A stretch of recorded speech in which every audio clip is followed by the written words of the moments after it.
जय श्री गणेशाय नमः। राधे श्री हरि। क्या कभी आपने भगवान के किसी भक्त को उनकी भक्ति के रस में सराबोर होते हुए, आनंदित होते हुए देखा है?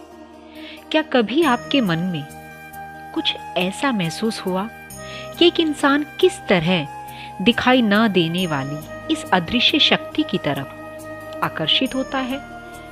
ऐसा क्या है जो इस मनुष्य को वो शक्ति अपनी तरफ खींचती है? हर मनुष्य के साथ ऐसा नहीं होता।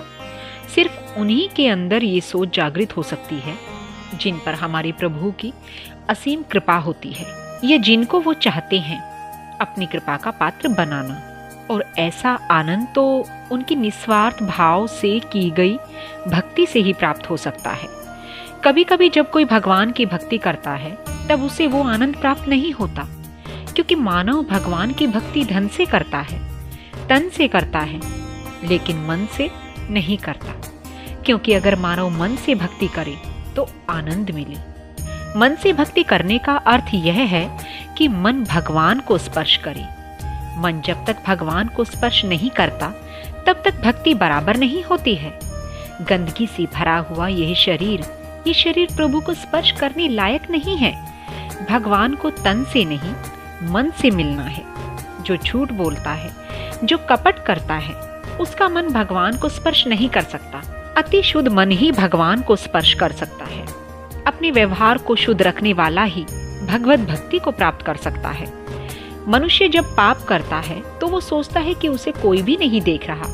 यही उसकी सबसे बड़ी भूल होती है, क्योंकि भगवान हर जगह होते हैं।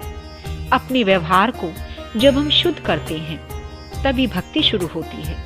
सुखदेव जी सावधान करते हैं, नरसिंह अवतार में भगवान ने जगत को बोध दिया है कि मैं सब में हूँ।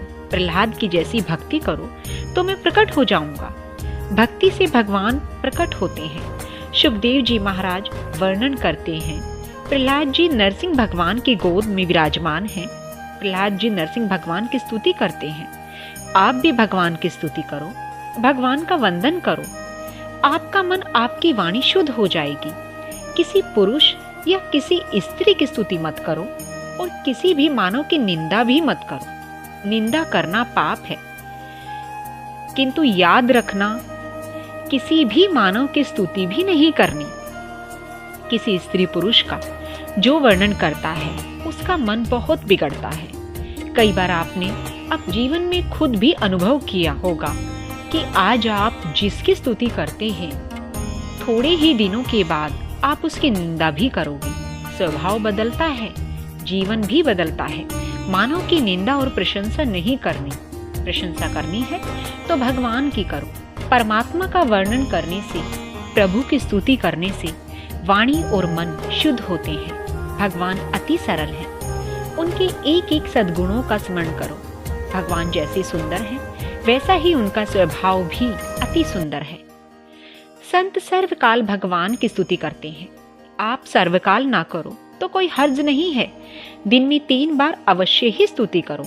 ऐसा श्रीमद् भागवत महात्म्य में बताया गया है। भगवान आपको संपत्ति दे, सुख दे तो सुख में, संपत्ति में भगवान को याद करो। भगवान का उपकार मानो। भगवान ने मुझे बहुत सुख दिया है, मैं इस लायक नहीं हूँ। आंख बंद करके अपने अंतर मन में देखो कि मैं कैसा हूँ, मेरा मन कैसा है, मेरी दृष्टि कैसी है, आज तक मैंने कितना पाप किया है। थोड़ा गहराई से विचार करोगे, अंदर से आवाज आएगी कि मैंने अब तक बहुत पाप किया है। इन आंखों से, जीभ से, मन से तो भी मैं सुखी हूँ। महाभारत में वर्णन आया है कि जीवन में धर्मराज एक बार 16 आना नहीं, 8 आना झूठ बोले थे। 8 आना झूठ बोलने पर धर्मराज को नरक का दर्शन करना पड़ा। यमदूत नरक लोक में उनको ले गए। धर्मराज ने कहा, मैंने कभी पाप किया नहीं, यहाँ मुझे क्यों ले आए हो? तब यमदूतों ने उनसे कहा कि आप जीवन में एक बार 8 आने झूठ बोले थे। मानव ने आज तक कितना झूठ बोला है वह लिख कर रखा है। हमें कभी भी अपने किए पाप भूलने नहीं चाहिए।